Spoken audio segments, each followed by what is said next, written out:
melhor e maior professor do mundo, o Espírito Santo está nesse lugar, e Ele é capaz de nos ensinar, de nos instruir, de nos fazer voltar para casa convictos do nosso chamado, sabendo qual é a experiência que Ele quer conosco, diária. E Ele estando aqui, irmãos, nós vamos dar lugar a Ele para que Ele possa falar, que Ele tenha liberdade de falar, e que a sua palavra possa encontrar lugar nos nossos corações, no nosso espírito, para a gente poder viver aquilo que o Espírito Santo quer para nós. O Deus do momento, né, irmãos? No princípio era o Pai, no tempo de Jesus foi o Filho, e agora nós estamos vivendo o tempo do Espírito Santo. O Deus triuno em nós, pela pessoa do Espírito Santo. E o mais lindo de tudo isso é que na pessoa do Espírito Santo, Deus conseguiu, posso usar esse termo? Deus conseguiu realizar o maior sonho dele, que é habitar entre os homens. Esse foi o sonho de Deus desde a criação do mundo. Vocês percebam que na viração do dia, não era Adão que se preocupava se Deus vinha ou não, era Deus que se preocupava que tinha que chegar lá. E uma hora Deus chegou e tinha alguma coisa errada, mas o prazer de Deus sempre foi estar com o homem. A Bíblia é repleta de textos, de assuntos, de temas, em que Deus corre atrás do homem, a Bíblia inteira, irmãos. É Deus andando atrás do homem, não é o homem andando atrás de Deus. Então esse relacionamento entre o homem e Deus, Deus é o mais interessado nisso. E Ele nos últimos dias tem usado isso com poder e com um prazer muito grande, que é poder estar em nós, na pessoa do Espírito Santo. Então nesta noite a gente vai ficar na liberdade do Espírito, deixar Ele falar conosco, e nós vamos sair daqui edificados pelo poder da palavra, amém, irmãos? Pai, em nome de Jesus, nós chegamos a este lugar, Senhor. Esse lugar não é outro senão a casa de Deus, e este lugar é o lugar onde o Teu Espírito escolheu para falar conosco, Senhor. Eu sei que o Senhor escolheu esta casa, que o Senhor santificou esta casa, que o Senhor pôs o Teu nome nesta casa, para que toda oração que se fosse feita neste lugar, fosse ouvida e atendida pelo Senhor. Mas não só atender as nossas orações, não só atender os nossos pedidos, mas além de tudo isso, Tu és um Deus que fala conosco. Teu Espírito tem liberdade de falar conosco nesta noite, Espírito Santo, que Tu possa, Senhor, de forma adequada falar conosco, por intermédio dessa Tua palavra. O próprio Jesus disse a nós que o Espírito, quando viesse, nos ensinaria todas as coisas. Está aqui a Tua palavra, nos ensina nesta noite, para que possamos sair edificados deste lugar. Eu quero uma bênção especial para cada família que está nesse lugar, Espírito Santo. Uma bênção especial para cada lar que está aqui nesse lugar. Que o Senhor possa reinar, que o Senhor possa trabalhar, que o Senhor possa conduzir as famílias na direção dos céus, que esse é o Teu papel, Espírito Santo. E que nós possamos ser abençoados pelo Senhor nesta noite, em nome de Jesus. Amém, irmãos? Podem sentar. Nós estamos num tema bem adequado. Eu me lembro que eu estava conversando com o Zé, e eu acho muito lindo que Deus, Ele permite que haja isso, né? O Zé, as pessoas me perguntam, mas o que ele é? O seu genro? Eu falo assim, é o meu filho. Eu falo assim, é o genro que eu ganhei, que eu adotei, e é meu filho, né? O Zé para mim é muito mais do que um filho, né? E esses dias a gente tem passado umas experiências mais abençoadas, porque a gente está junto todo o tempo, então isso para mim é algo que não tem preço, né? Mas um dia a gente estava conversando e do nada eu pensei em algo, eu falei assim, Zé, pega o teu celular e anota isso para mim, por favor. Aí ele falou, o que foi? Eu falei assim, anota que o espírito do engano está operando na terra sobre os filhos da desobediência. Do nada me veio essa frase, pastor Toninho, e eu mandei ele anotar. Eu falei assim, agora eu vou encontrar a base bíblica, porque me veio o texto, tem que ter base bíblica para isso.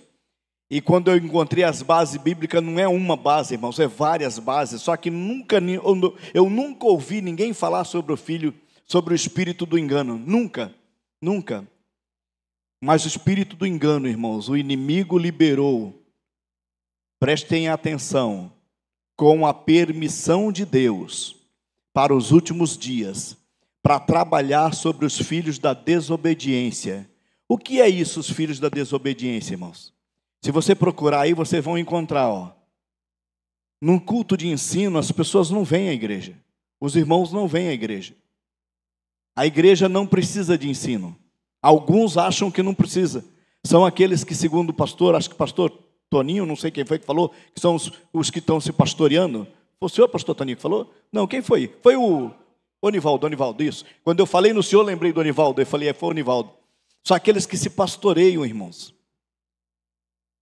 Eles não precisam da palavra de Deus. A palavra de Deus, e interessante que eu li numa parte desse meu estudo aqui, está uma frase que talvez eu não vou tocar nela hoje, mas está uma frase assim: toda heresia é tirada da Bíblia. Vocês entenderam isso, não? Toda heresia é tirada da Bíblia.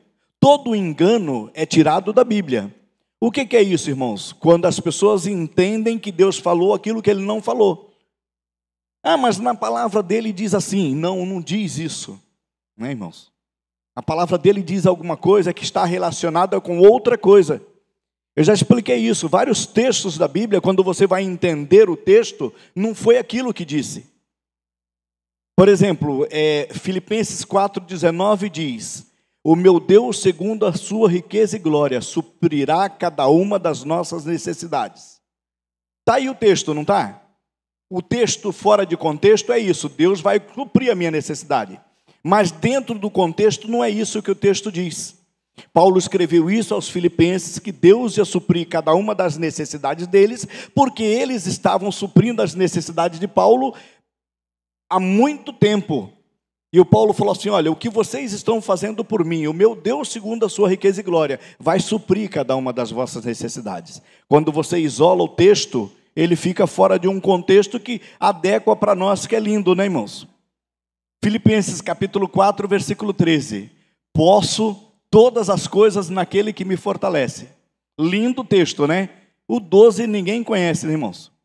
Posso passar por provação, posso passar fome, eu sei ter tudo, como também sei viver sem nada. Deus me faz eu passar por isso eu posso todas as coisas naquele que me fortalece. Vocês entenderam quando coloca ele no contexto, como o versículo muda? Isso é o poder da palavra de Deus, irmãos. Agora a gente isola os textos para dar para nós a adequação naquilo que a gente quer viver. E aí, nesses últimos dias, tem sido muito pior. A gente não pode nem falar no microfone isso, né, pastor Toninho? Mas nos últimos dias estão adequando a palavra de Deus para algo que são absurdo. Entendeu? Mas a palavra de Deus fala isso. A palavra de Deus fala sobre amor, a palavra de Deus fala sobre isso. Tá, mas o amor que a palavra de Deus diz também é contextualizado, irmãos. Não é fora de contexto. Não existe amor fora de contexto. Deus nos ama muito, mas pelo amor que Deus tem a nós, Ele não permite nos abençoar enquanto estamos falhos. E aí vai por aí adiante, né? Então eu disse para o Zé, anota esse texto, anota essa frase aí, e depois nós vamos montar o estudo em cima disso. E quando eu montei o estudo que eu mostrei para o Zé falou: mas a palavra de Deus fala tudo isso sobre isso? Eu falei: fala, Zé, fala e fala muito mais. Prestem atenção no que vocês vão me ouvir, irmãos. A palavra de Deus, ela é uma fonte inesgotável de sabedoria. Quanto mais você se aprofunda, mais você tem.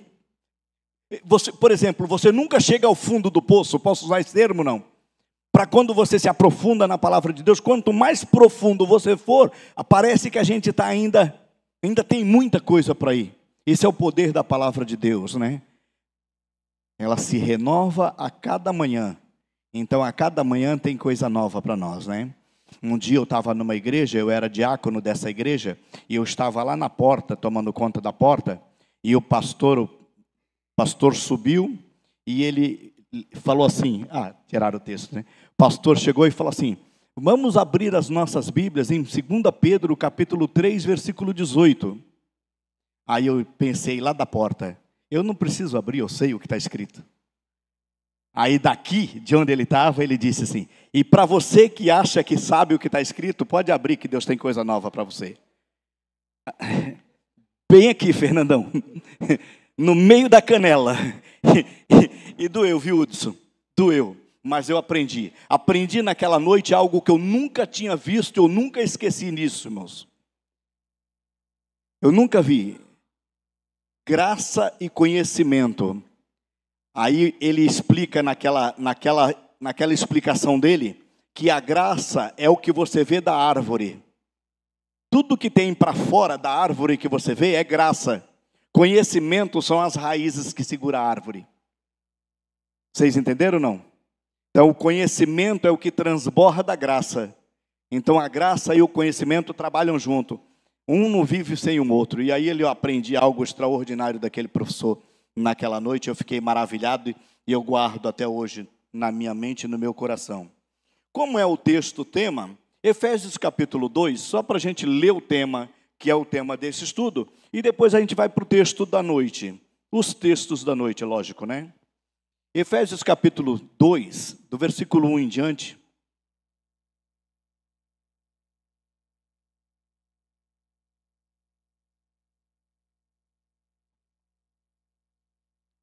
Efésios capítulo 2, do versículo 1 em diante, diz assim, ó: Ele nos deu vida, Ele vos deu vida, estando vós mortos nos vossos delitos e pecado. Isso, Ele vos deu isso. E diz assim no segundo, né? Nos quais andastes outrora, segundo o curso deste mundo, segundo o príncipe da potestade do ar, do espírito que agora atua sobre os filhos da desobediência. Estão vendo o texto aí, irmãos? Olha a base aí, tá?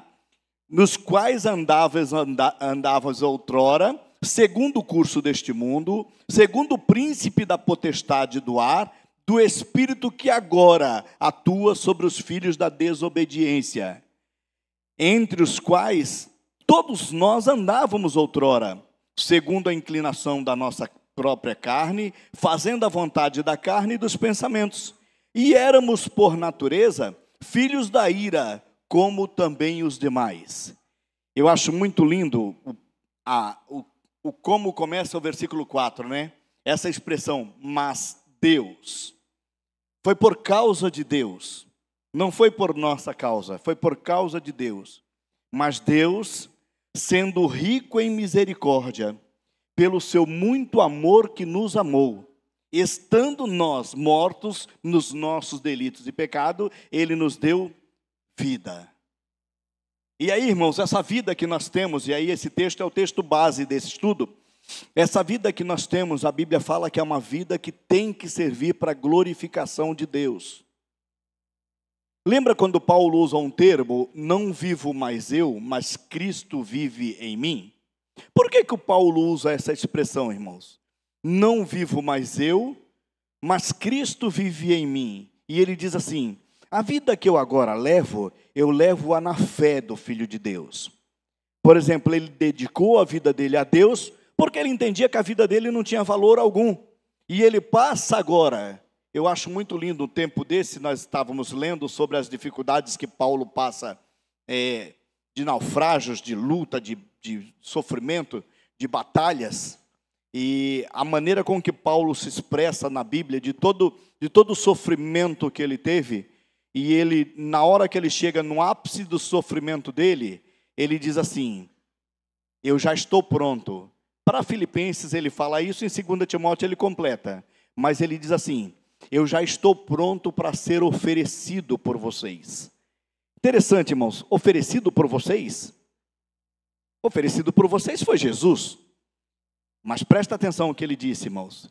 Eu já estou pronto para ser oferecido por vocês, oferecido por vocês, como oferta de libação. Vocês sabem o que é libação? Libação no Antigo Testamento era aquela oferta que era depositada em cima do altar, e aquela oferta não era sacrifício, aquela oferta era gratidão, uma oferta líquida, ela podia ser vinho ou azeite, derramado no altar, e aquilo chamava-se libação.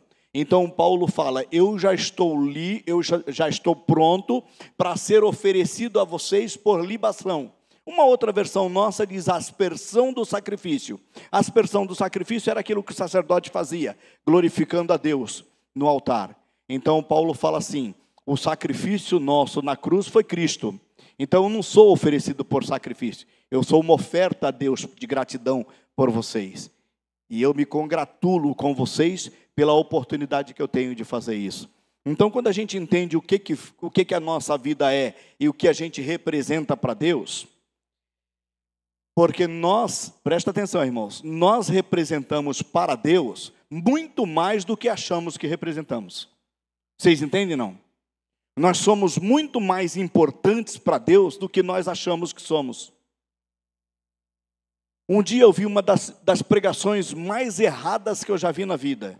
Deus não precisa de você. Era um tema nosso e alguém pregou isso. Deus não precisa de você. Deus não precisa de você. Eu nunca vi isso na Bíblia, irmãos. Deus sempre precisou de homens. Deus só não precisa de quem não está pronto para trabalhar para Ele. Deus só não quer que alguém trabalhe para Ele contra a vontade. Deus só gosta, eu acho muito lindo quando Deus começa a colocar na mente de Davi a construção do tabernáculo. Isso não tira da minha cabeça, irmãos. Isso não tira da minha mente. Eu lembro do Davi. O maior sonho do Davi era construir uma casa para Deus. Presta atenção nisso. Eu moro numa casa linda, uma casa... Poucas pessoas têm a casa que eu tenho. Davi falando. Mas quem sou eu? Eu sou um pastor de ovelhas, que Deus me honrou e me deu tudo isso. E Deus continua habitando em cabanas? Continua habitando em tendas? Está errado. Presta atenção na colocação de Davi. A minha casa não pode ser melhor do que a casa de Deus. E aí o profeta entende aquela visão de Davi. E no ímpeto dele ele vai: faz o que tem no teu coração, porque Deus é contigo. E quando o profeta sai, Deus fala para ele assim: eu mandei você falar isso para ele? A intimidade que eu tenho contigo não te dava esse direito de você falar isso para ele, porque eu não te mandei falar isso. Agora tu volta para ele e diz para ele que ele não vai construir coisa nenhuma para mim. E agora, irmãos? O homem arquiteta a planta, o homem, primeiro ele sonha, depois que ele sonha, ele põe no papel, e depois ele tem a palavra do profeta, corroborando todo aquele sonho, todo aquele desejo, tudo aquilo que ele planejava. E aí o profeta volta e fala assim: Deus falou que você não vai fazer. O que faria cada um de nós, irmãos, uma hora dessa? Aí Davi falou: não, tudo bem. Não é para fazer? Não, não vai fazer. Aí ele ficou esperando a resposta de Deus, irmãos. Sabe por que você não vai fazer? Porque eu quero que quem faça essa minha casa não tenha as mãos manchadas de sangue. Davi era guerreiro. A casa de Deus tinha que ser algo santo, muito maravilhoso, muito bem representado. Aí Deus falou assim: mas quem vai fazer a minha casa é alguém que vai ser gerado por você. Presta atenção, irmãos.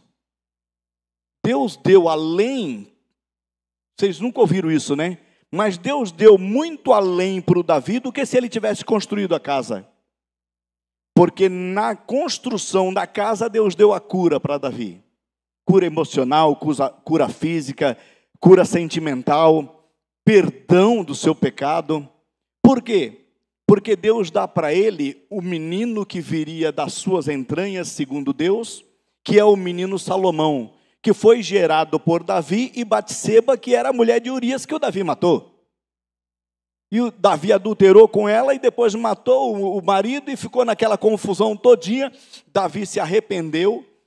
Quando a Bíblia chama Davi de um homem segundo o coração de Deus, presta atenção, ele não está falando que Davi é um Deus, ele está falando que Davi é um homem segundo o meu coração. O que é um homem segundo o meu coração? Um homem, por ser homem, capaz de errar, mas por ter o coração de Deus, capaz de se arrepender e não voltar a praticar esse mesmo erro. Vocês entenderam ou não? Um homem segundo o meu coração é um homem que não cai no mesmo erro duas vezes. Pode errar como homem. Davi teve 3 grandes erros, eu não vou tocar nesse assunto. Davi teve 3 grandes erros na vida dele. mas ele nunca perdeu aquele título dele que ele tinha, um homem segundo o meu coração. E aí Deus disse para ele, quem vai fazer esta casa é o teu filho, e o nome do teu filho será Salomão. Salomão vem do hebraico shalom, que significa paz. Então o nome de Salomão significa paz. Salomão, paz. Vocês sabem o que acontece no reinado de Salomão? Salomão reina 40 anos, assim como Davi, assim como seu antecessor, o Saul. Saul reina 40, Davi reina 40 e Salomão reina 40. Dentro desses 120 anos, que é o chamado Reino Unido, todas as 12 tribos eram reinadas, eram cuidadas pelo mesmo rei. Após a morte de Salomão, aconteceu um problema lá, que eles se transformam em dois reinos, Reino do Norte e Reino do Sul. Não vamos entrar nesse detalhe, senão a gente foge do assunto. Mas quando o Salomão começa a despertar para a vida, o Davi diz para ele assim, meu filho, você é jovem, você é tenro, quer dizer, é um menino, é um adolescente, e Deus deu uma incumbência muito grande para você, de você construir a casa dele. E essa casa que você vai fazer para ele, essa casa precisa, presta atenção, irmãos, essa casa que você vai fazer para Deus, ela precisa ser assim, assim, assim. E o Salomão, tá bom, pai, nós vamos fazer esta casa assim. Quer dizer, olha a planta, o Davi dando a Salomão. Aí Deus falou assim, não, Davi, você não vai trabalhar na casa. Você não vai fazer. Mas sabe uma coisa que Deus não nega, Deus não rejeita? Quando nós fazemos algo para Ele voluntariamente. O Davi começa a trabalhar para Deus voluntariamente. Sabe o que o Davi faz, irmãos? Ele deixa de ser rei para ser um homem entre os outros. Ele vai fazer os pregos, ele constrói os pregos com a própria mão. Vocês já pensaram um rei trabalhar para fazer prego? Imagina as mãos dele como é que ficou. Ele começa a fazer isso, aí ele de repente ele diz assim, 1 Crônicas capítulo 29, versículo 10 a 13, se você quiser corrigir aí. 1 Crônicas, capítulo 29, do versículo 10 ao versículo 13. O Davi vai fazendo, e de repente ele chega e ele fala assim, olha, eu mesmo, presta atenção, eu mesmo, das minhas próprias mãos, eu dei ouro, prata, pedras preciosas, ele foi falando o que ele fez. E aí, irmãos, o que ele fez, a Bíblia fala que as pessoas vinham a Davi e traziam coisas para Deus, a ponto dele falar, vocês precisam parar de trazer. Vocês percebem como funciona essa igreja aqui, essa casa aqui? Não é assim que funciona? A gente fala assim, irmãos, a gente quer 4.000 para a coisa do Sandro. Aí de repente o pastor fala, não, já deu os 4.000, já deu o remédio, já deu isso e já tem sobrando. Por quê? Porque é sempre assim quando as coisas têm Deus na direção. Tem um líder de Deus na direção. E aí o Davi fala assim, eu mesmo com as minhas próprias mãos, eu já fiz isso. Sabe por que eu fiz isso, Deus? Porque você é um Deus amante, você é um Deus amável, você é um Deus cheio de coisas, cheio de desejos, cheio de vontade para nós. Aí ele fala assim, tudo que nós te damos, tudo que nós fizemos para ti, antes da gente fazer para ti, tu fez para nós. Então nós não estamos fazendo nada demais. Presta atenção que é o rei Davi falando, irmãos. O que nós devolvemos para ti foi o que nós recebemos da tua própria mão. Por isso nós queremos glorificar o teu nome. E aí o Davi fecha essa palavra fazendo tudo isso. E aí começa a construção do templo. E quando a construção do templo começa, que aí muda para 2 Crônicas, que aí já entra a história do menino Salomão.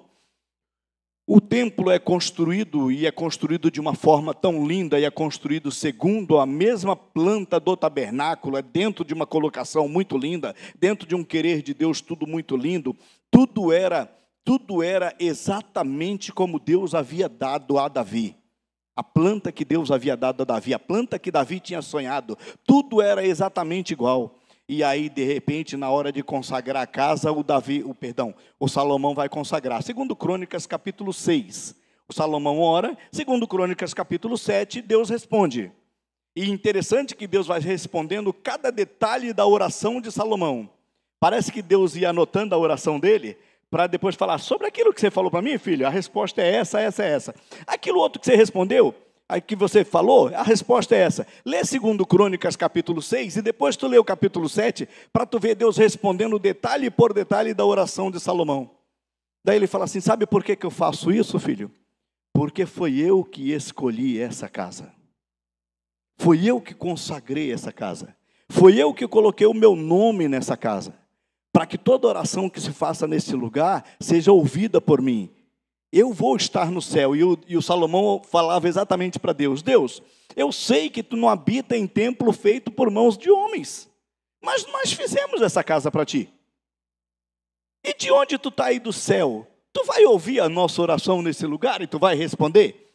Deus falou assim, eu vou ouvir e eu vou responder. Vocês entendem isso, irmãos? Então esse que é o detalhe de você viver amado, você viver protegido, de você viver guardado por Deus. Não é somente um Deus que responde às nossas orações, mas é um Deus que tem prazer de estar ao nosso lado. Amém, irmãos? Vamos lá. O texto de hoje, a gente tem um texto que é interessante. Gálatas capítulo 3. Gálatas capítulo 3, do versículo 1 em diante.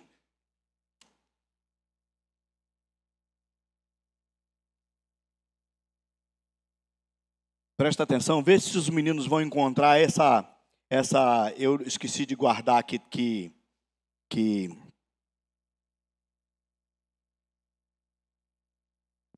esqueci como que eu falo para vocês, que tradução é essa, né? Obrigado, Gilmar. Ele diz assim, ó Gálatas insensatos, quem os enfeitiçou? Olha lá, o texto lá diz, quem os fascinou? Essa questão de fascínio, nessa versão ela fica mais forte. Quem os enfeitiçou? Não sei se vocês conseguem achar essa versão aí. Cristo não lhes foi explicado tão claramente como se tivessem visto com os próprios olhos a morte dele na cruz. Vocês entendem isso, irmãos? Quando Paulo foi falar aos Gálatas, vamos explicar aos Gálatas. Você tem uma Bíblia que está escrito aos Gálatas, e você lê na tua Bíblia aos Gálatas, você acha que é uma cidade, né? Aos Gálatas é uma cidade.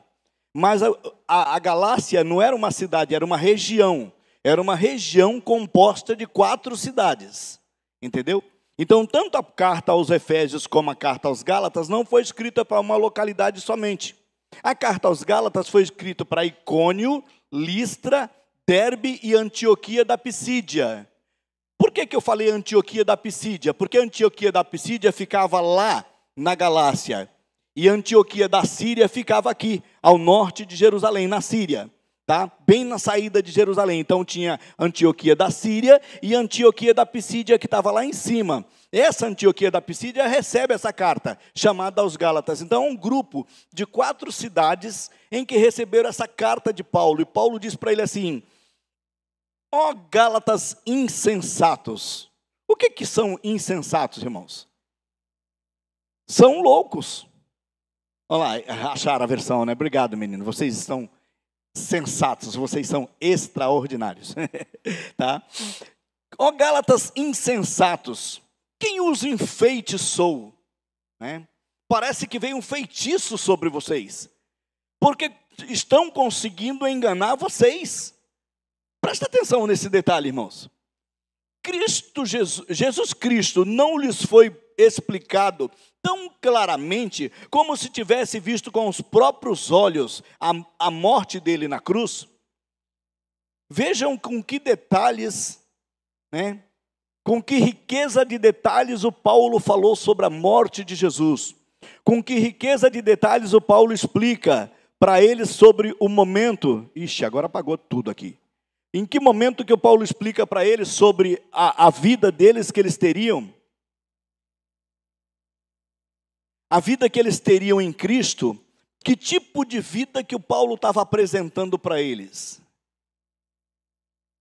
O Paulo não estava apresentando para eles uma vida comum.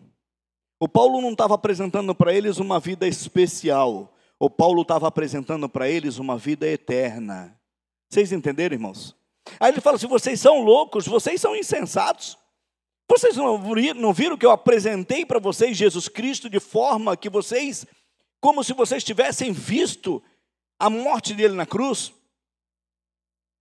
Ele continua dizendo no versículo 2: deixem-me perguntar apenas uma coisa. Vocês receberam o Espírito Santo porque obedeceram à lei ou porque creram na mensagem que ouviram? Que interessante isso, né, irmãos? Vocês receberam o Espírito Santo porque obedeceram à lei ou porque creram na mensagem que ouviram? Será que perderam o juízo? Insensatos sem juízo. Será que perderam o juízo, tendo começado no Espírito? Porque agora procuram tornar-se perfeito aos seus próprios esforços? Será que foi à toa que passaram por tantos sofrimentos? É claro que não foi à toa. E eu volto a perguntar, veja bem. Acaso aquele que lhes deu o Espírito e realizou o milagre entre vocês, agiu assim porque vocês obedeceram à lei ou porque vocês creram na mensagem que ouviram? E ele vai seguindo, versículo 6. Da mesma forma, Abraão creu em Deus, e assim ele foi considerado justo, né? A outra versão diz, né? Creu Abraão em Deus, isso foi imputado como justiça, né? Logo, os verdadeiros filhos de Abraão são aqueles que creram. As Escrituras serviram esse tempo, as Escrituras previram esse tempo em que Deus declararia aos gentios justos por meio da fé.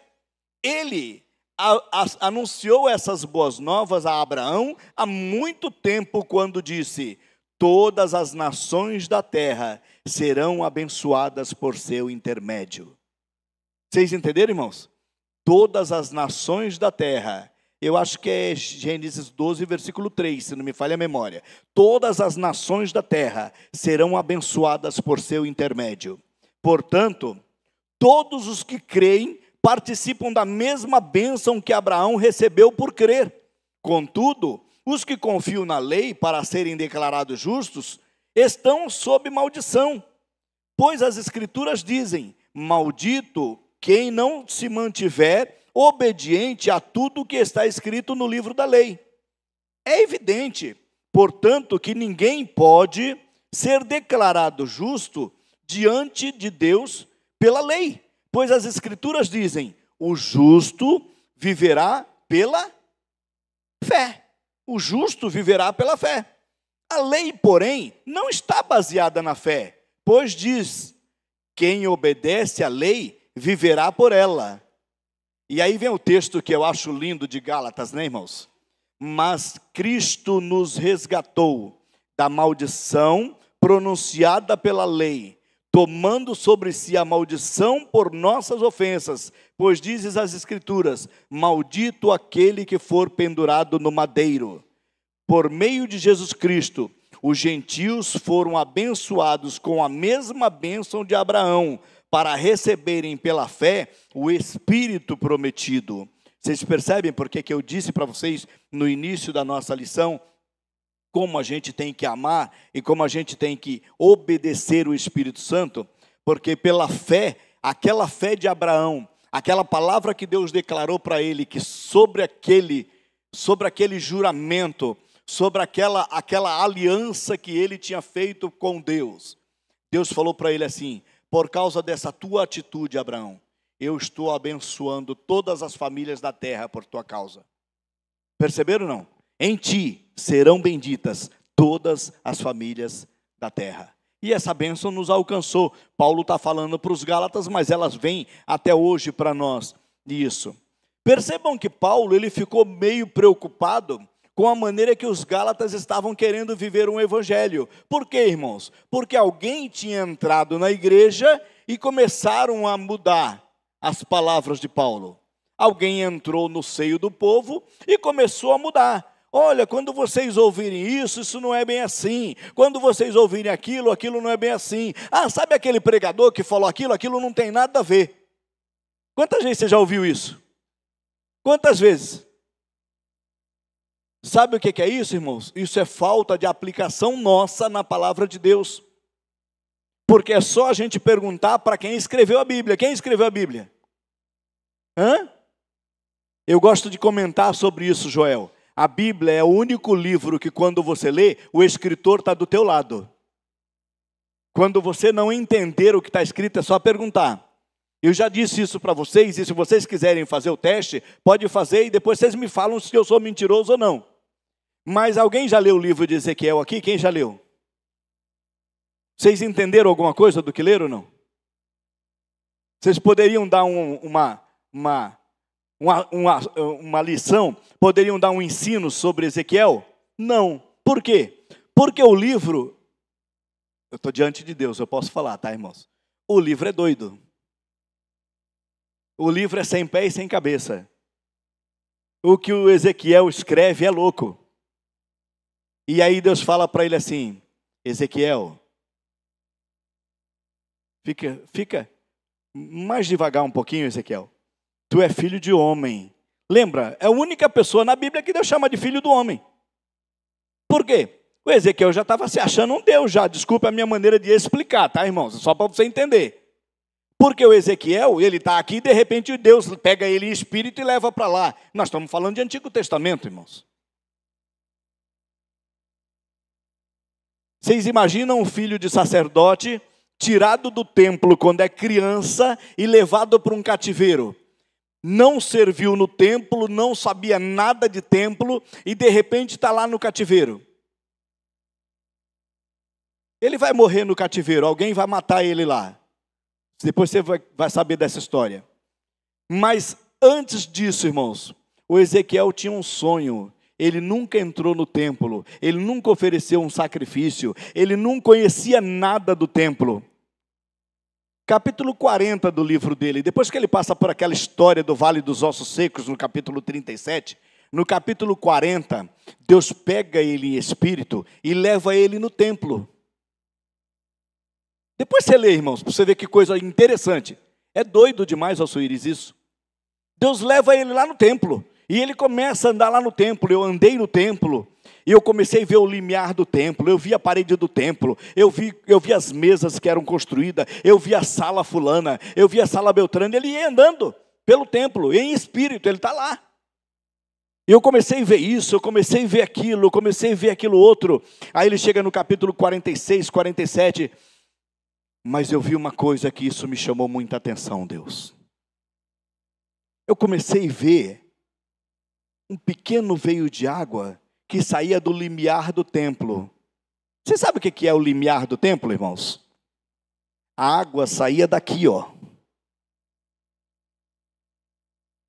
Do altar de Deus começou a sair uma água assim, ó. E ele viu. Aí ele falou: eu vi aquela água. E eu comecei a andar por aquela água. E conforme eu ia andando, aquela água ela ia parecendo que eu estava afundando. Lê o texto para você entender isso que eu estou falando. Eu começava a andar e teve uma hora que eu vi que aquela água já estava me dando pelos artelhos. Os pés dele já estavam dentro d'água. Aí eu andei mais um tempo e eu vi que aquela água já estava me dando pelos joelhos. E eu continuei andando mais um tempo e eu vi que aquela água já estava me dando nos lombos, nos ombros. E eu andei mais um tempo e eu vi que aquela água já não dava mais para eu andar, eu já estava submergido. E aí Deus fala para ele: Ezequiel, essa história que você está vendo, tudo isso, você sabe onde começou, tudo começa no meu altar. Vocês entendem, irmãos? Ele tinha que ter uma visão do templo. Tudo o que Ezequiel sonhou, ele teve, irmãos. Ele está vivendo junto com os cativos. E é lógico que Nabucodonosor, entendam o cativeiro babilônico. O cativeiro babilônico é diferente do cativeiro do Egito. O cativeiro do Egito, eles estavam sendo escravizados e eles estavam sendo obrigados a trabalhar de graça para o faraó. O cativeiro da Babilônia foi um cativeiro diferente, irmãos. Eles voltaram para a Babilônia depois de estarem na Terra Santa. Lembram disso, não? Deus tira eles do Egito e leva para a Terra Santa. Depois que eles estão na Terra Santa, eles ficaram com saudade do cativeiro. Então volta para o cativeiro. Vocês querem cativeiro? Volta para o cativeiro. Só que aí Deus faz um negócio, porque Deus manda em tudo, irmãos. Deus é o Senhor de todas as coisas. E Nabucodonosor não põe a mão neles. Eles não são chicoteados, eles não são maltratados, eles não são judiados, eles não são forçados a trabalhar. Quando eles chegam na Babilônia, Nabucodonosor diz para eles o seguinte, ó, eu sei que vocês são um povo que planta, um povo que colhe, vocês gostam de criar gado, então aqui nas minhas terras, presta atenção no que a palavra fala, vocês escolhem onde vocês querem morar, onde vocês querem ficar, e onde vocês quiserem ficar, vocês ficam. Isso é escravo, irmãos? Fica onde vocês quiserem. E aí eles falam assim, não, nós vamos ficar então aqui ao lado dos rios, porque aqui ao lado dos rios nós temos água, nós vamos plantar, nós vamos colher, nós vamos criar os nossos animais. E aí o Nabucodonosor fala para eles assim, ó, vocês podem plantar, vocês podem colher, vocês podem fazer o que quiser. Se vocês quiserem, aqui nessas terras, vocês podem até prosperar. Vocês já viram Deus libertar o povo do cativeiro e eles voltar em 3 levas de cativo? Se você estivesse preso numa cadeia e abrisse a porta para sair, quem era o primeiro a sair? Ia ser uma briga na porta, não ia? Eles não, eles ficam lá. Entendeu? Ficam lá. O Ciro, capítulo 45 do livro de Isaías, Ciro, o rei Ciro, nós já estamos no Império Medo-Persa, o Ciro é chamado de meu ungido. Porque o Ciro é chamado o libertador do povo de Deus, assim como Cristo é o libertador de Israel, o libertador da igreja. Então Deus faz uma comparação com ele e chama Ciro, um rei persa, tá? De meu ungido. No capítulo 45, o Ciro vai fazer a contagem, presta atenção, de quantos anos aquele povo está preso. E aí a Bíblia tinha falado que o povo ia ficar preso, o Jeremias profetizou isso, que o povo ia ficar preso 70 anos. O Ciro fez a contagem e já deu 70 anos, Fernando.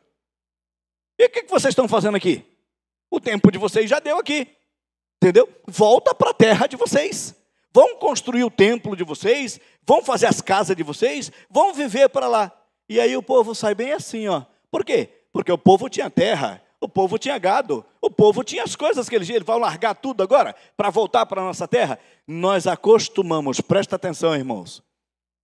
O que nós entendemos disso, irmãos? Olha a dificuldade de quem sai da casa de Deus para voltar, porque é dado muita coisa para ele. Aí ele fala, se eu voltar, vou ter que deixar tudo de novo, Eliseu, vou ter que perder tudo. Eu já construí isso. O Nabucodonosor deixou, você sabe quem é o Nabucodonosor, não? Vocês sabem, né? Quer que eu ponha um nome nele ou vocês falam que não precisa? Mas o Nabucodonosor deixou a gente prosperar aqui. Nós estamos até ganhando umas coisinhas, nós estamos até se dando bem aqui fora. Quando a gente estava lá na casa de Deus, a gente não tinha isso. Vocês já ouviram isso, não já? Sabe o que é isso, irmãos? Para não voltar. Então tem que prosperar para não voltar. Paga-se um preço, paga. Entendeu? Paga-se um preço, paga. O Paulo fala assim, olha, eu gostaria, porque para mim é incomparavelmente melhor, de ir para o céu agora. Eu gostaria. Só que eu estou na terra por causa de vocês. Só vocês estão me segurando aqui. Mas o meu prazer, o meu querer era estar lá. Então ele troca tudo da terra por estar na presença de Deus. Assim tem que ser o desejo do cristão também, né, irmãos? Vamos lá. Acho que eu pulei até pulei até o meu assunto, né? João capítulo 4, eu tenho só o versículo 39, mas eu queria só ler com vocês alguma coisa de João capítulo 4, que eu acho interessante, irmãos. João capítulo 4, eu vou comentando com vocês, se eu me perder, eu dou uma olhadinha ali na Bíblia. Mas João capítulo 4, a Bíblia fala que Jesus estava com sede, e ele chega próximo a um poço. Eu vou só dar uma reduzida na história. Quando ele chega próximo a um poço para beber água, tem uma mulher que está tirando água. Vocês entendem, não? Olha que coisa mais linda, Jesus. Jesus não avalia nacionalidade. Jesus não tem povo meu e povo não meu. Vocês entenderam, não? Jesus chega para a mulher e fala assim, mulher, dá-me de beber. E ela olha para ele. Quem faz o julgamento é ela e não é ele. Entendeu, irmãos? Aí ela diz para ele assim, sério? No nosso contexto, né? Vamos contextualizar? Sério? Mas tu não é judeu? Como é que tu, sendo judeu, pede água para mim, que sou uma mulher samaritana? A primeira coisa que ela estranhou era um judeu falando com um samaritano. Prestem atenção, vocês já ouviram muitos estudos falando que os samaritanos não se davam com os judeus. É mentira. Quem não se davam com os samaritanos eram os judeus. O samaritano não tinha problema nenhum com o judeu. Vocês entendem, não? O samaritano não tinha problema nenhum com o judeu. Era o judeu que tinha problema com o samaritano. Posso até tentar explicar rapidinho por que judeu e por que samaritano para vocês, sem aprofundar muito no assunto, mas deixar para vocês uma clareza do assunto.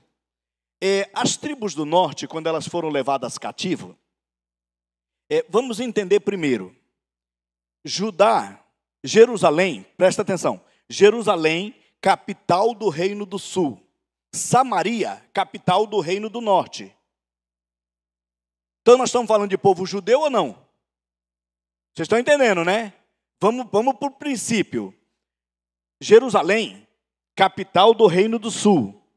Samaria, capital do reino do norte. No norte nós temos 10 tribos. No sul nós temos 2 tribos. Judeu. Lá, com o reino do norte, chamado de Israel. Aqui embaixo, o reino do sul, chamado de Judá. Judá com a sua capital, Jerusalém. Lá o reino do norte com a sua capital, Samaria. Nós estamos falando de um povo só ou não? Tá. As 10 tribos são levadas cativas. As 10 tribos não vão para a Babilônia. As 10 tribos vão para a Assíria. Assíria, não Síria. Assíria. Então os assírios levaram as 10 tribos cativas. Quando eles chegaram para levar as 10 tribos cativas, o rei de lá disse: eu não quero aqui nem um velho e nem um doente. Vocês já me entenderam, né? Então os velhos e os doentes ficaram em Samaria. Por que ficaram em Samaria? Porque o reino do norte era muito grande, mas Samaria era a sua capital. Quando reduziu o povo, o que eles fizeram? Juntinhos. Só que Samaria era uma rota de passagem. E em Samaria passavam muitos mercadores. Fora esses mercadores que passavam, o rei da Assíria manda alguém de lá para ficar cuidando dos velhos e dos doentes aqui. Então eles vão se misturando entre os povos. Eles vão se relacionando, vocês estão entendendo, né? Eles vão se relacionando com eles. E aí aquele povo samaritano, que são os remanescentes, eles já não eram mais puros. Eles tinham mistura com outros povos. Porque os samaritanos foram crescendo. Foram nascendo os samaritanos. Só que não era raça pura. Eram misturados. E aí o judeu, quando volta do cativeiro, o judeu irado com o samaritano não falava com o samaritano, porque vocês não são puros. Vocês são misturados, então vocês não fazem mais parte da gente. Quando essa mulher, expliquei mais ou menos, né? Não posso me aprofundar lá, senão sai do assunto. Mas quando aquela mulher vê Jesus, um judeu, falando, vocês entendem, irmãos? Não foi a água que Jesus pediu, que fez aquilo com a mulher. Foi ele falar com ela. Desculpe, me perdi aqui, né? O microfone. Foi ele falar com ela. Quando ele falou com ela, ela disse a ele: você é judeu. Como tu fala comigo, que sou uma mulher samaritana? Primeira coisa que aconteceu com aquela mulher, irmãos, ela se sentiu valorizada. Eu não sou inferiorizada. Tem um judeu falando comigo. Ela não está sabendo quem é. É um judeu. Ela não está sabendo que é Jesus.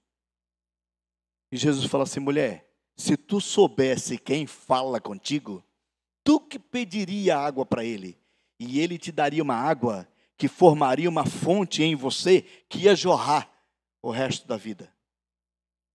Aí ela: uau, tu és o Messias que nós esperamos? Vocês entenderam ou não? O samaritano aguardava um Messias também ou não? Por quê? Porque é o mesmo povo. Daí ela: uau, prestem atenção, eu estou diante do Messias. o Messias está falando comigo. O Messias está pedindo algo para mim. Veja bem o valor daquela mulher naquele momento. Vocês tinham entendido por esse lado da história, não? Como Jesus valorizou o povo samaritano, que naquele momento simbolizado por aquela mulher. Por quê? Porque Jesus Cristo veio para quebrar os paradigmas, irmãos. Jesus Cristo veio para mudar vidas, para transformar e dar vida em abundância, seja qualquer um. O João, quando ele escreve, quando ele começa o Evangelho, ele diz assim, de uma forma tão linda, João capítulo 1, versículo 11, 10, 11, ele diz assim: ele veio para os que eram seus, porém os seus não o receberam. Versículo 12 diz: mas a todos quanto o receberam, ele deu-lhes poder de serem chamados filhos de Deus. Vocês entenderam ou não? Ele veio para um povo só. Ele veio para um povo só, ele veio para o povo judeu. Como judeu, ele veio representando o judeu. Só que o judeu, quem colocou ele na prisão? Quem colocou ele na cruz? Foram os sacerdotes? Foram. Por quê? Os judeus. Foram os judeus que colocaram ele lá na cruz. Então João explica direitinho. Ele veio para os que eram seus e os seus não o receberam. Porém, todos aqueles que o receberam, ele deu-lhes o poder de serem chamados filhos de Deus. A mulher continua falando com Jesus. E quando ela continua falando com Jesus, a Bíblia fala que ela sai correndo, irmãos. Ela sai em desabalada carreira. E ela diz assim na cidade quando ela chega. Ela fala assim: encontrei o Messias, eu achei o Messias. Aquele que nós procuramos, aquilo que nós queremos, eu achei ele. Eu não vou entrar em outros detalhes que a gente leva o tempo. Mas o foco dessa questão é: eu encontrei o Messias, eu achei o Messias. Nesse contexto da mulher falando, eu achei o Messias, a Bíblia fala que todo o povo creu naquela mulher. O povo creu nela. E aí o povo correu para lá para ver Jesus. O povo creu no que a mulher falou. Você creria? Judeu não fala com o samaritano. A mulher vem aqui agora correndo que nem uma louca desvairada, falando que encontrou o Messias. O Messias é judeu, ela encontrou ele, ele falou com ela. Ela vem, manda a gente lá. A gente não vai, vamos perder nosso tempo. Mas o que eles fizeram? A Bíblia fala que eles acreditaram na palavra da mulher. Vocês entenderam ou não? Eles não acreditaram na palavra de Jesus, eles acreditaram na palavra da mulher. E eles foram até Jesus pela palavra da mulher. Presta atenção onde nós queremos chegar com tudo isso, irmãos. Quando nós chegamos no capítulo 40, versículo, né, Alcides? Quando nós chegamos no versículo 40, os samaritanos do povoado creram em Jesus por causa daquilo que a mulher relatou. Vocês entenderam ou não? Então, muitos dos samaritanos do povoado creram em Jesus por causa daquilo que a mulher relatou. Então, a crença deles em Jesus, o crer em Jesus, estava vinculado ao relato da mulher. O que a mulher relatou, eles creram. Ele me disse tudo o que eu já fiz, a mulher disse. Aí eles saíram para vê-lo, versículo de número 40. Presta atenção. Eles saíram para vê-lo e insistiram para que ele ficasse no povoado. Vocês entenderam isso, irmãos? Vai vendo como o milagre acontece. Aí ele diz assim: isso. Jesus então permaneceu ali 2 dias. Notem que Jesus estava passando. Os discípulos foram à cidade comprar comida porque ele estava com fome. Ele pede água para a mulher e muda toda a sua rotina. Muda todo o seu contexto. Ele deixa de continuar fazendo o que ele estava fazendo. Ele deixa de ir para onde ele estava indo e ele fica no povoado dos samaritanos. 2 dias. Vejam bem, irmãos. Isso. E muitos outros ouviram, presta atenção, e muitos outros ouviram sua palavra e creram. Viram a diferença do versículo 42 para o versículo 39? No versículo 39, eles creram em Jesus pela palavra da mulher. Agora eles passam 2 dias com Jesus. Agora eles têm a sua própria experiência com Jesus. Vocês estão entendendo, irmãos? A nossa crença no Filho de Deus não está baseada no que nós ouvimos.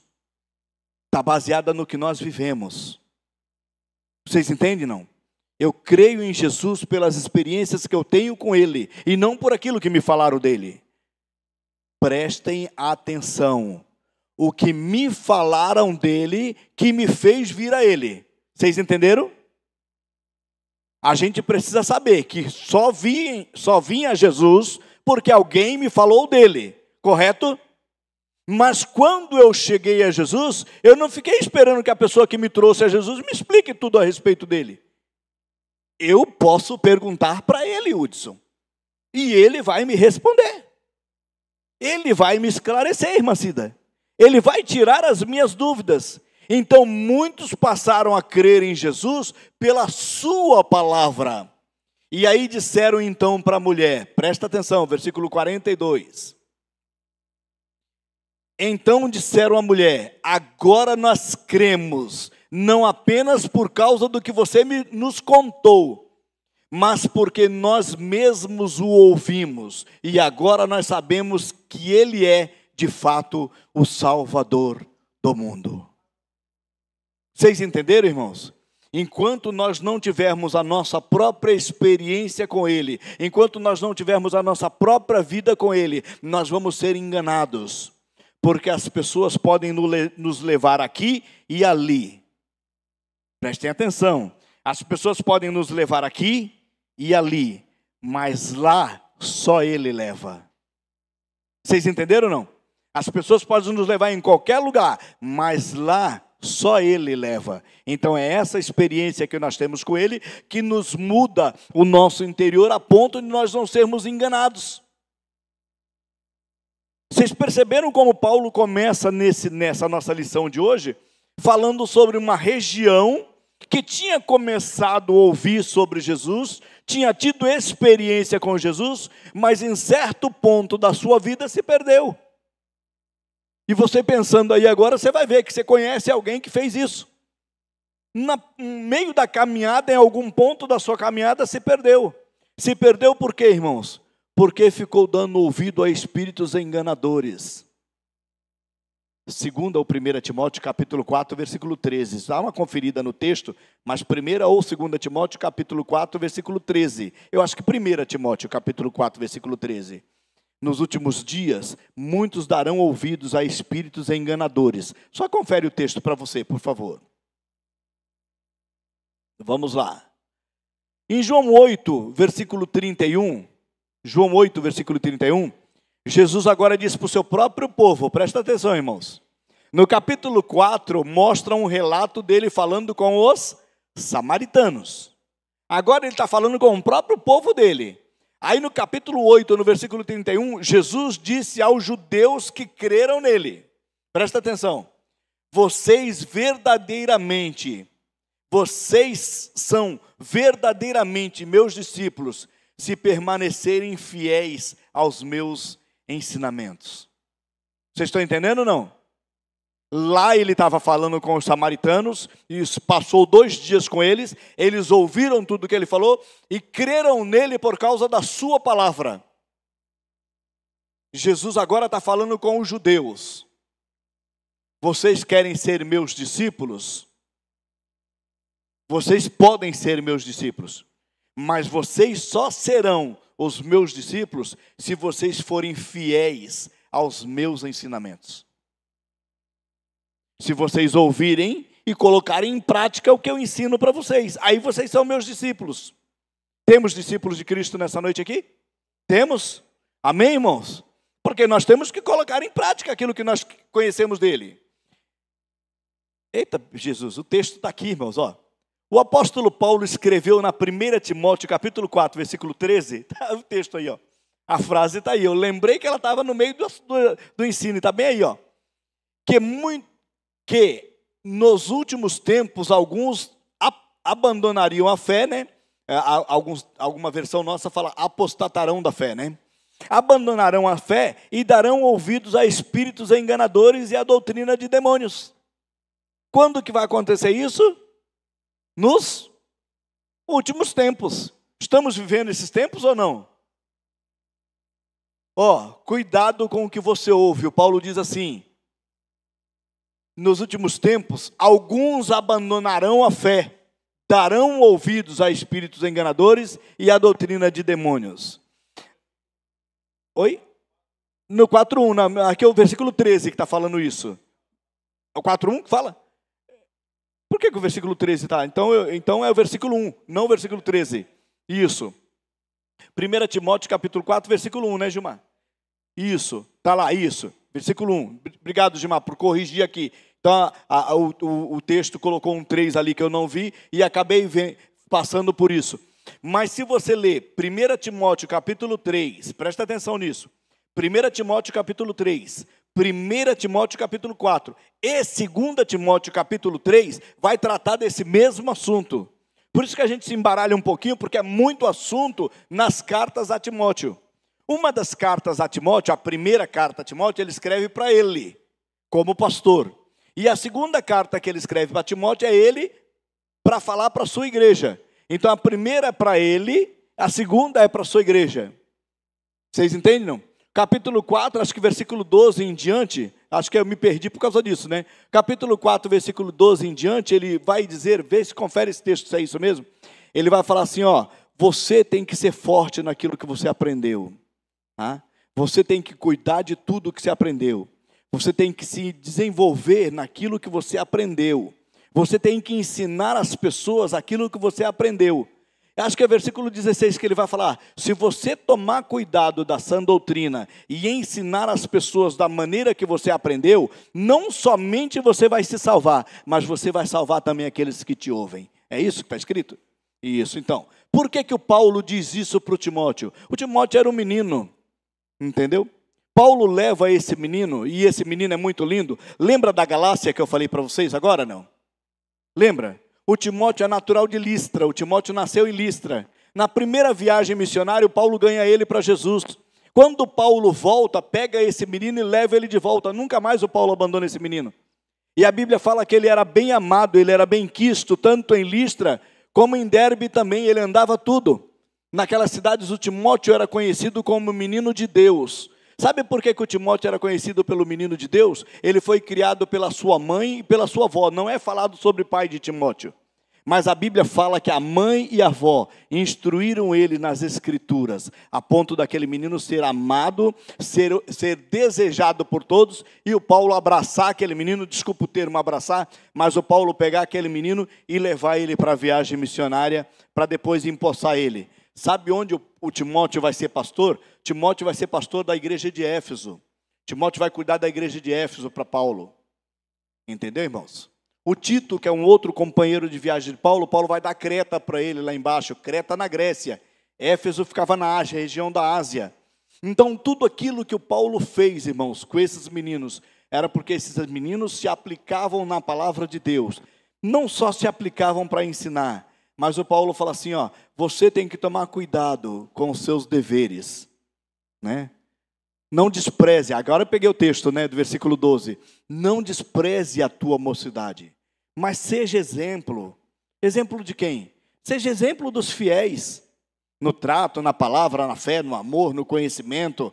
Vai fazendo essas coisas, tá? Aplica-te nessas coisas e continua nelas, porque se você fizer isso, você não vai salvar somente a tua vida. Vocês entenderam, irmãos? Olha o poder da salvação. A salvação, ela não é para ser guardada. Ela não é minha, Hudson. Ela é para passar. Então, a minha salvação eu transmito para alguém.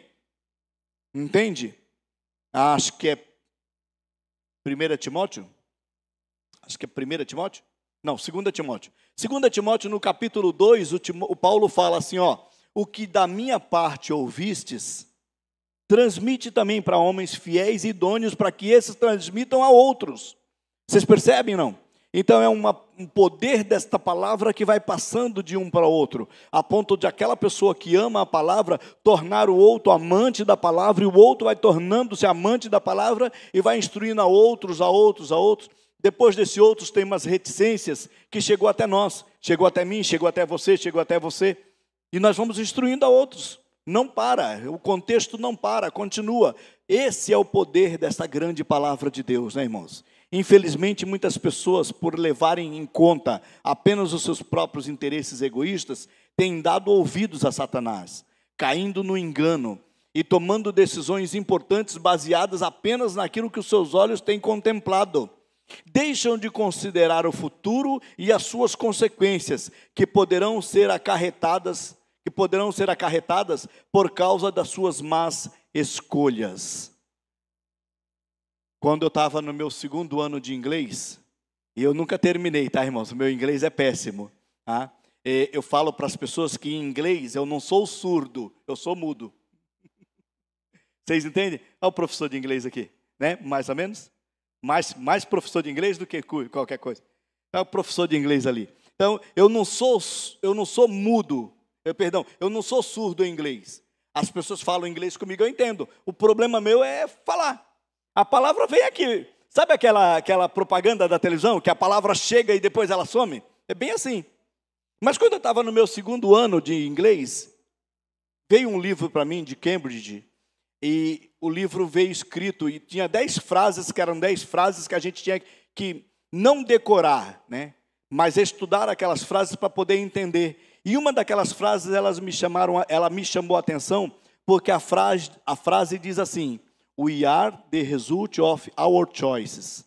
Nós somos o resultado das nossas escolhas. E aquela palavra, ela me chocou, porque ela trouxe para o Evangelho isso. Nós somos o resultado das nossas escolhas. Você está exatamente onde você queria estar por causa das tuas escolhas. Aí você fala assim: Suíris, então eu escolhi mal, porque eu não estou tão bem. Então, volte a avaliar as suas escolhas.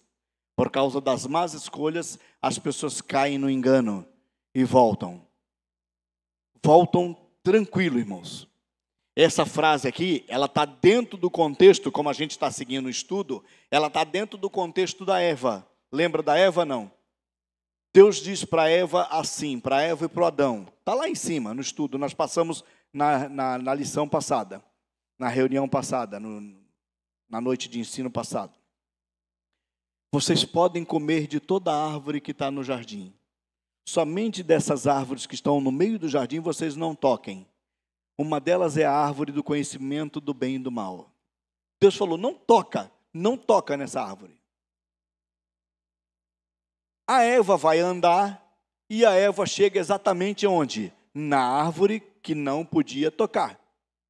E quando ela chega na árvore onde não podia tocar, ela escuta uma voz falando com ela. Deus disse para você não comer de nenhuma árvore do jardim? Aí ela disse: não, Deus não disse isso. Deus disse que a gente podia comer de toda a árvore do jardim. Somente dessa árvore aqui que a gente não pode comer. Aí a serpente diz para ela assim: não, engano seu. Por que ele disse para você não comer? O que essa árvore é? Ela falou: a árvore do conhecimento do bem e do mal. Aí a serpente diz para ela assim: sabe o que vai acontecer quando você comer? Você vai ser igual a ele, vai conhecer tudo. Uau! Se quem estava ensinando, presta atenção, irmãos. A gente parece que está diante de uma árvore e a gente fica olhando a serpente falar com a gente, sendo que quem está dando conhecimento para a gente é o próprio Deus. Se é o próprio Deus que está me ensinando, por que eu vou ficar ouvindo a serpente? Estão entendendo, né? Quando você comer do fruto, você vai ser igual a ele. Uau! Deus não falou que vocês já são igual a mim? Deus não falou isso? Para que eu tenho que comer do fruto para ser igual a Deus? Se Deus falou assim: vocês estão dentro do meu jardim, estão onde eu coloquei, vocês estão aí vivendo onde eu coloquei.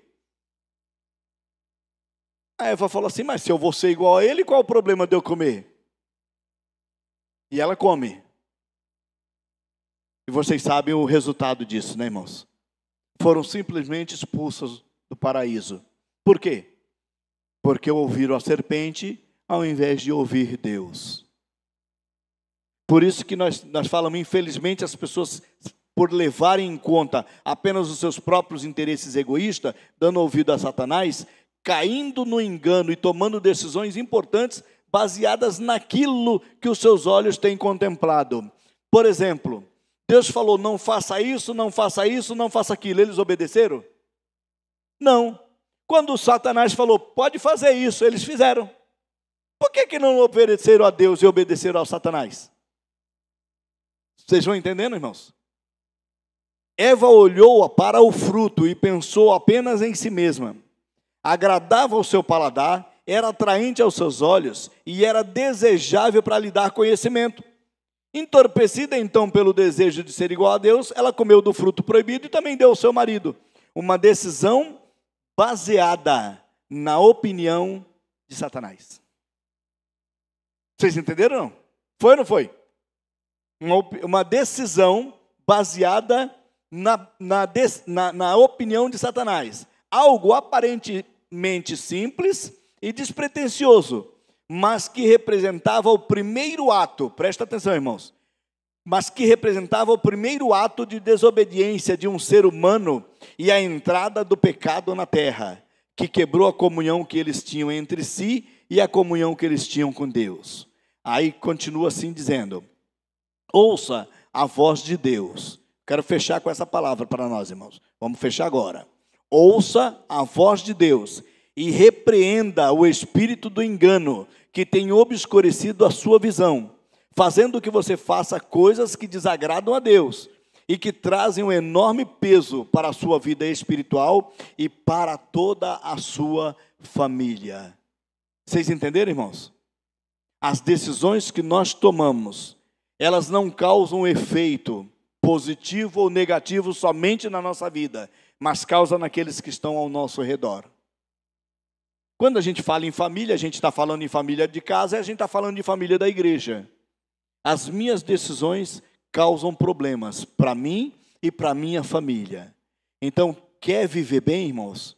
Aprenda a não causar problemas para você e para a sua família. Seja ela a sua família em casa, entendeu? Ou seja ela a sua família igreja.